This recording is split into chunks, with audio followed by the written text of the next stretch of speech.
Screenshot ko lang. Sabi dito, can't access your old phone. So, since nga na nakalink na yung ating GCash account sa ating phone. So, once na nalink mo yun sa lumang phone, kasi may kiklik ka lang dun eh. Pag naabutan nyo yun, kung na-click nyo yung link, your phone, then mare-register na siya doon.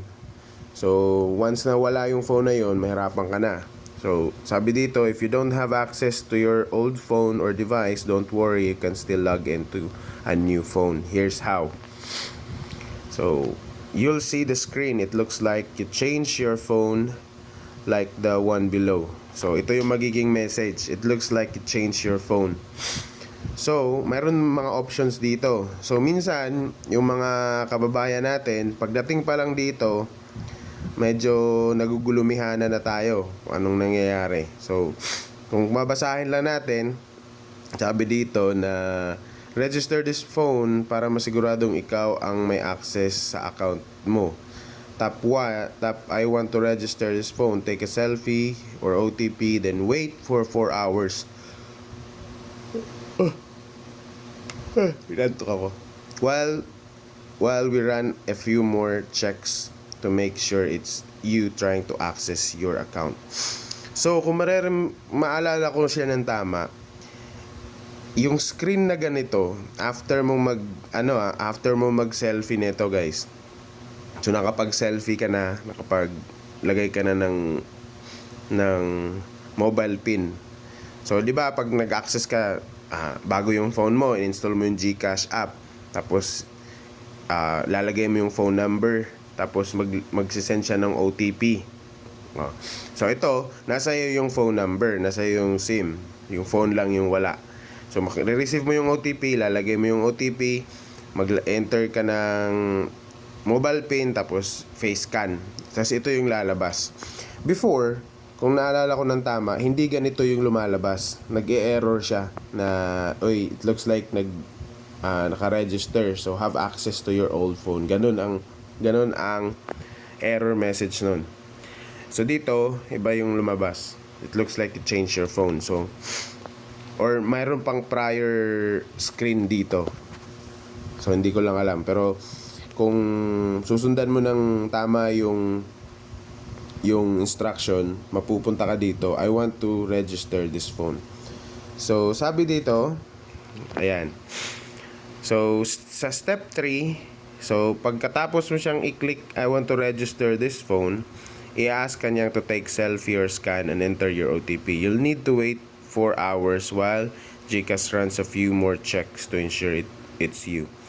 So, after mo mag-selfie at saka mag-input ng OTP, ito yung maglalabas sa screen mo. Itong message na ito. Itong screen na to mismo na nakikita nyo, account secure. For your safety, we need to run few more checks to make sure it's you trying to access your account. Tapos lalabas yung phone na, yung model ng phone na ginagamit mo.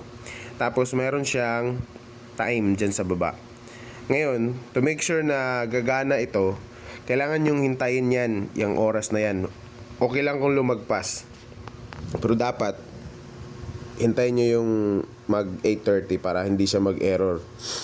So, or kung ano man yung time na binigay niya. Kasi 4 hours nga daw. So, gagana yan. Once na hinintay nyo yung oras na yan, basta't kayo yung nasa sa Face ID. So, pag kayo talaga yung may-ari, tama naman lahat, verified yung account ninyo. Not unless na lang pag hindi verified siguro kasi ibang usapan yun. Pero pag verified yung GCash mo, ganito yung lumalabas. And for sure, ma-access nyo after 4 hours. So sabi dyan, after 4 hours, you can log into your GCash on your new phone at the time specified on the screen. So kailangan on or after that time. Tapos so ang mangyayari dyan, since wala ka nang access dun sa lumang phone, yan na yung bago mong phone. So pag nagpalit ka ulit, ganun ulit ang mangyayari. Pero kung meron ka pang access sa lumang phone, ang gagawin mo lang, i-unregister mo lang yung phone na yun para maka-register ka sa bagong phone. So, ang mangyayari, susundan mo yung steps dyan, yung nasa kulay yellow sa baba, na nakalagay, go to profile, click settings, then tap account secure, then unregister para maka-register ka sa bagong phone. So, madali lang, proven and tested na ito guys. Ginawa ko na ito. At gumana tong ano na to, yung pag wala kang access sa old phone mo.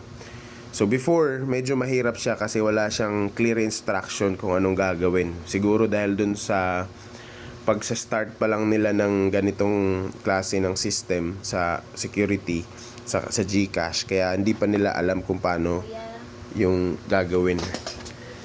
So ganun lang guys.